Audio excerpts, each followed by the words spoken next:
nouvelle édition de la une des tabloïds, oui, édition du 30 juin 2016. Aujourd'hui donc à la une des journaux qui ont paru dans les kiosques ce matin, aussi dans les titres nomination de certaines personnalités, voilà, dans des places importantes. Nous allons faire le tour et aussi fraude, détournement. Nous allons ainsi faire le tour d'après la presse écrite et pour les journaux qui ont pu arriver jusqu'à notre rédaction centrale d'Abika Télévision ce matin. Nous allons commencer notre une des tabloïds et qui consiste bien sûr à vous donner l'information d'après les grands titres des journaux parus dans les kiosques ce matin. Nous débutons avec le quotidien Le Messager qui est en course ce matin et qui nous parle de nomination à la CRTV.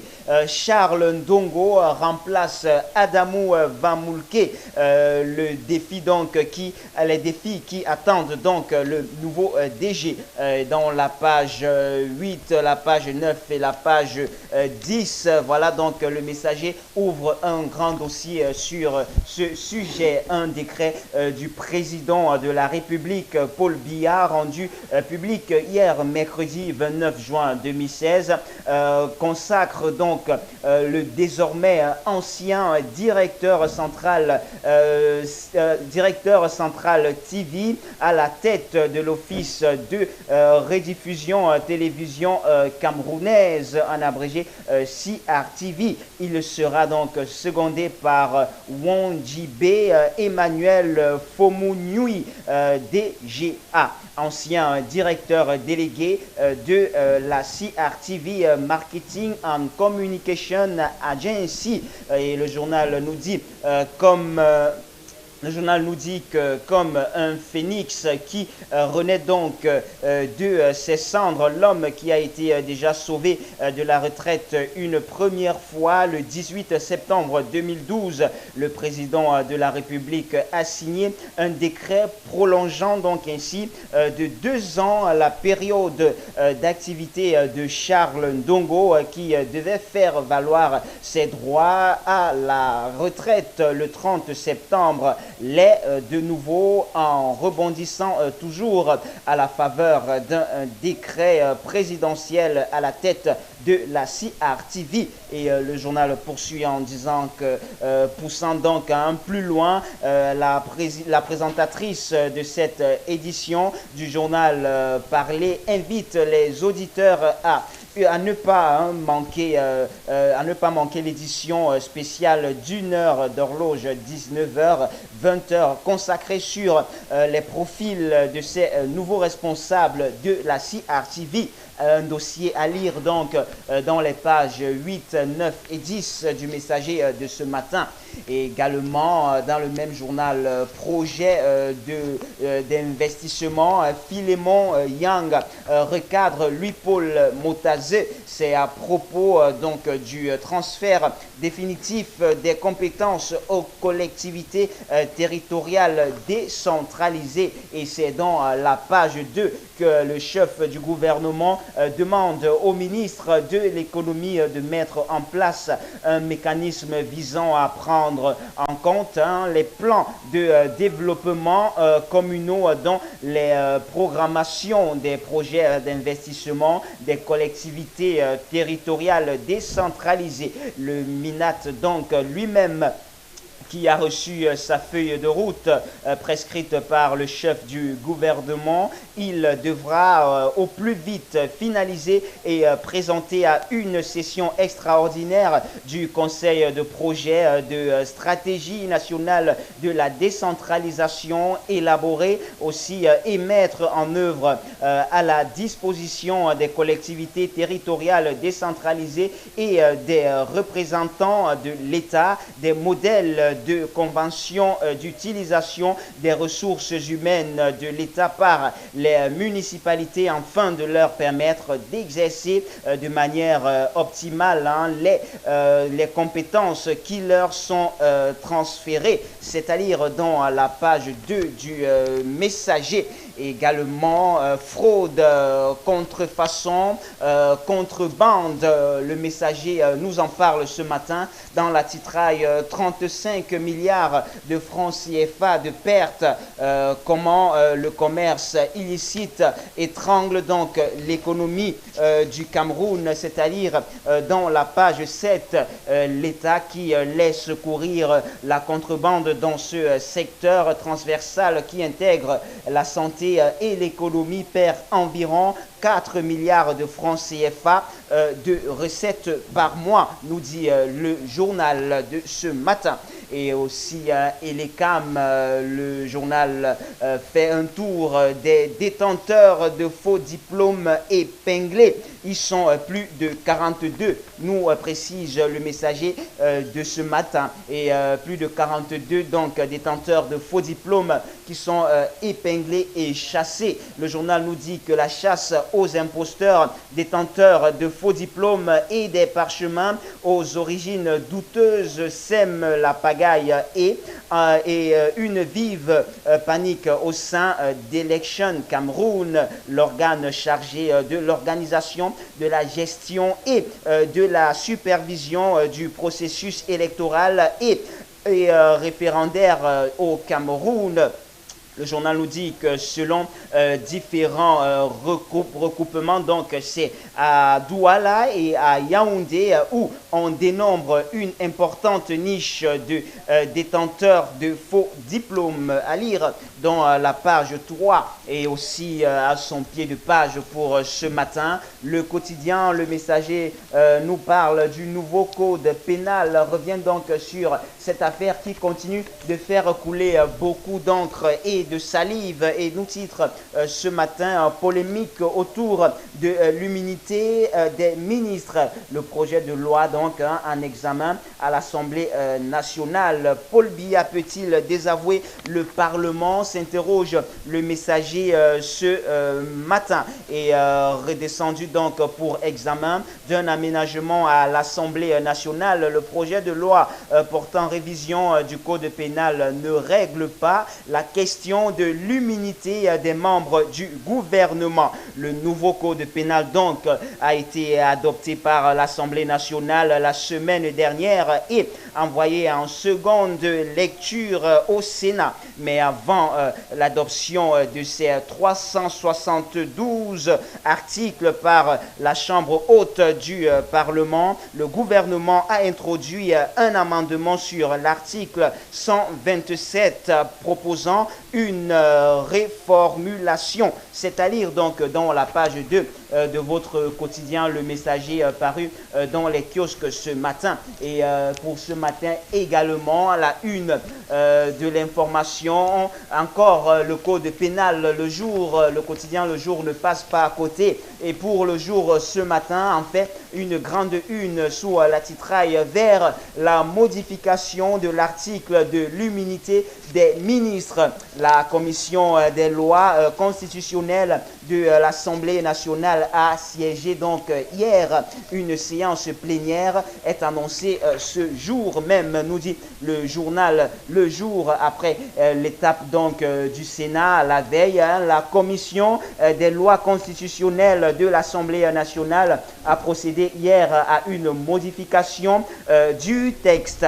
Et le moins que l'on puisse dire, c'est que tous les signes indiquaient à la veille au Sénat qu'il y avait quelque chose qui n'allait pas. Prévu donc à 15 h, ce n'est qu'à 18h10 que Marcel Niat Ndifendi, le président du Sénat, est arrivé en salle pour poursuivre avec les travaux. Sur les visages des sénateurs et autres membres du gouvernement se lisait l'impatience et des signes d'inquiétude. Amadou Ali et Laurent Esso ont même dû monter rencontrer le président du Sénat bien avant, nous précise Le Jour ce matin. Et pour plus d'informations, c'est tout simplement dans la page 3 de votre journal bleu de ce matin. Et nomination, je vous le disais tantôt en ouverture, certaines personnalités qui ont été nominées. Le journal Le Jour s'y intéresse ce matin et en fait écho. Paul Biya FIFA récompense la fille d'Amadou Ahidjo. Portrait donc des personnalités nommées hier au Palais des Congrès et à la CRTV. C'est en page 2. Le journal nous dit que la fille de l'ex-président attendait une récompense après avoir rejoint le RDPC en 2013. Oui, il fallait bien trouver un poste à Amadou, à la fille d'Amadou Ahidjo. S'était entendu donc depuis l'entrée dans le RDPC en 2013 de la cadette des enfants du feu, le président Amadou Ahidjo. Ces choses faites donc hier, 29 juin 2016, Paul Biya, le président de la République, l'a nommé à la tête du conseil d'administration du Palais des Congrès de Yaoundé. Et aussi celui qui n'a pas manqué à aux nominations, autant pour moi, c'est bien sûr Charles Ndongo, enfin directeur général. L'ancien directeur central TV remplace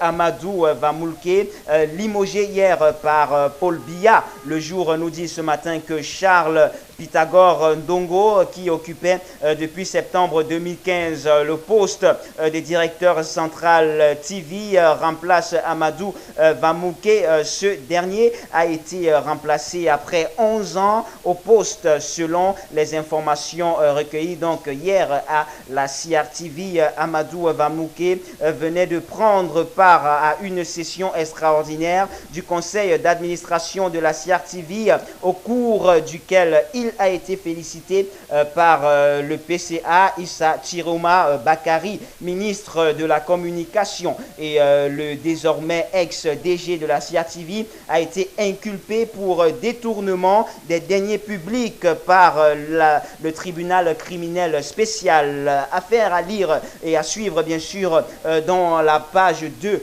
de votre journal Le Messager, et ce ne sont pas les moindres, parce qu'il y a un monsieur aussi qui est passé qui a été récompensé par le chef de l'État.